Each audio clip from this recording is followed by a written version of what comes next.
I'm gonna tell y'all something real quick. I think this man right here is overrated. I don't think he's top 15 WWE. I'm gonna tell you the reasons why though. I'm gonna tell you the reasons why. First of all, let me get the good out the way for Rock. He had one of the best. I think he has the best rookie year in the Fed. If I'm being honest, like he has the best rookie year in WWE.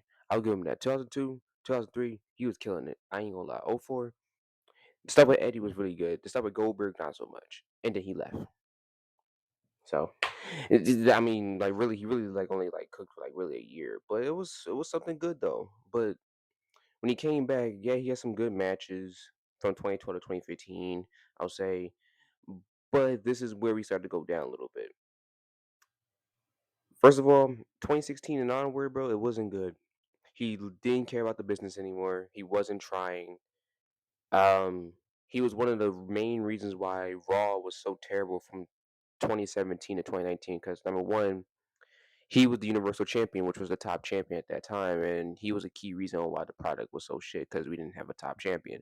You need your champion to be consistent, and I get Brock as a draw and all, but bro, there's a void there, and there should be no reason why the mid card champion should be essentially the world champion from that time frame, and that should be the top title when there's literally a championship that could be defended on the like roster, but he's holding it hostage.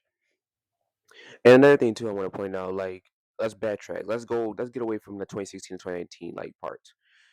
Okay, first of all, the streak match wasn't good. I'm just gonna get that out the way as well. He wasn't even supposed to break the streak. That's another thing I'm gonna add on to, because that is a match that was low key mid throughout that time frame of 2012 to 2015, where he did put on some good matches and good stories. But that match with Taker 2014, like it wasn't good. And then it's so fact that he broke the streak, it just made it all the more worse than it already was. But I digress. Another thing too, I want to point out as well, like I'll give Brock credit what credit is due. He was working his ass off from that time frame that I just mentioned from 2012 to 2015. But obviously we get to the Dean Ambrose match in 2016. That was poverty. First of all, that wasn't even supposed to be the match. Originally, I think it was supposed to be Brock Lesnar going up against Bray Wyatt, which I think would have been a better match, to be honest. But once again, I digress. That match was terrible with Dean Ambrose. Then we get to 2017. Well, honestly, let's stay in that same year. Actually, in that same year, he lost to Goldberg in like what 21 seconds, I believe. Yeah, an old Goldberg at that. I'm not saying it was shocking, but Brock, like the way how it was, it just didn't make any sense to me, especially at that time, and it still doesn't make sense to me neither. Because like Brock just losing to an old ass Goldberg, it doesn't seem right, realistic. Like I know even in kayfabe, it doesn't make sense neither. It doesn't make sense in my opinion for him to lose to Goldberg. I never understood that. I never understood it. And then, not to mention, we get to the Royal Rumble in 2017 as well. He got eliminated by Goldberg too, so he looked like more of a bitch. He got punked. I'm gonna just be honest with y'all. He lost in 21 seconds and then he got eliminated by Goldberg and he was in that Royal Rumble match for 4 minutes. Four. And he was one of the favorites to win that match. I'm not even trolling. Like he was one of the favorites to like win that match in 2017.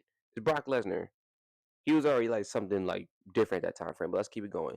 He wins the Universal Championship off Goldberg, and then this was the beginning of the end. He didn't show up. He only would show up to the pay per views really, but like obviously we want to see a champion that's there weekly. We was getting that with the WWE World Heavyweight Championship on SmackDown, who was held by 2017. I'll say like the early portion was Randy, Bray, and then we got the Jinder Mahal. Then we got it was showcased on SmackDown.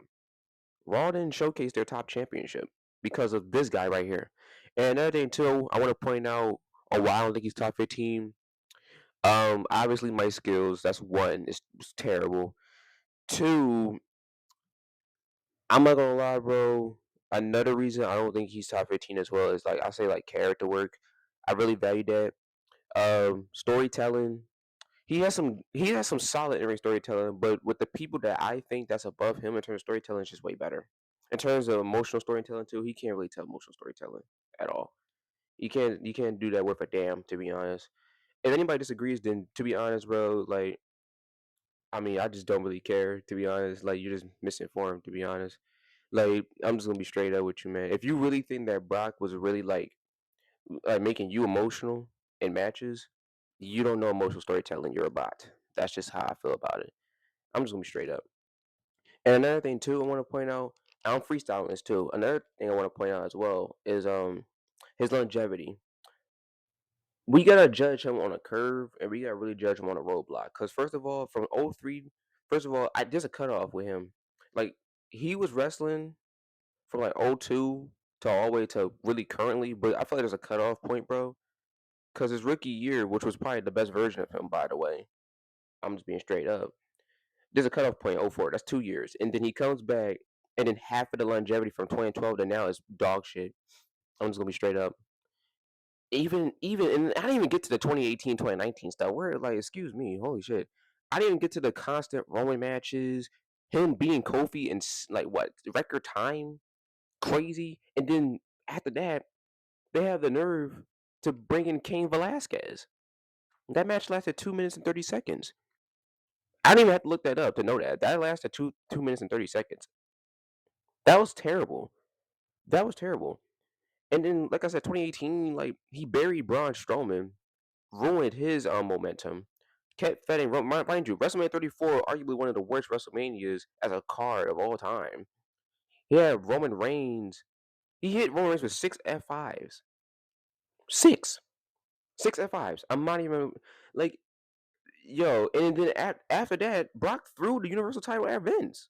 He didn't give a damn. He didn't care. And to be fair, I don't blame him. But that goes to show like he really didn't care at all. To be honest, I mean, I wouldn't care neither, bro, if I was booked into a shitty position like that. But that's not an excuse for all the other dog shit and all the like missing dates that he missed. Like, it's not really an excuse, brother. It's not really. It's not really, bro. I think another thing too is with Brock. I feel like people only just use like his draw power and his match catalog. Like he has a good match catalog. I will give Brock credit. He has a solid match catalog. Matter of fact, not even solid. He has a good match catalog. He has a good match catalog. But that's not always the end all be all, brother. Can you tell a story on the mic? Can you tell a story in the ring? Can you do you have like any like influence on anybody in the game? Because I can name a couple people that have influence that's not even in the top 10 that has more influence than Brock. I'm just gonna be straight up. Like Chris Jericho has more influence than Brock Lesnar on wrestlers and wrestling. Period. Honestly, he doesn't have the impact like Brock, but some people will make a case that Jericho does. That's just a name right there. I didn't name the rest, but that's just an example right there.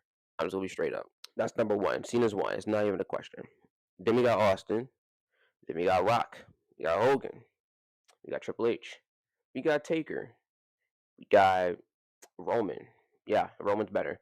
Punk. I think Punk is better. I think Edge is better. Um, I'm probably am forgetting somebody. HBK. Shawn Michaels is better. A woman out there. I'll throw Becky Lynch. I'm serious. I'm dead serious. Becky Lynch is a bigger draw. She Pete higher, better. She has a, honestly, bro. She's more valuable to the Federation than Brock Lesnar. But I'm gonna end it right there.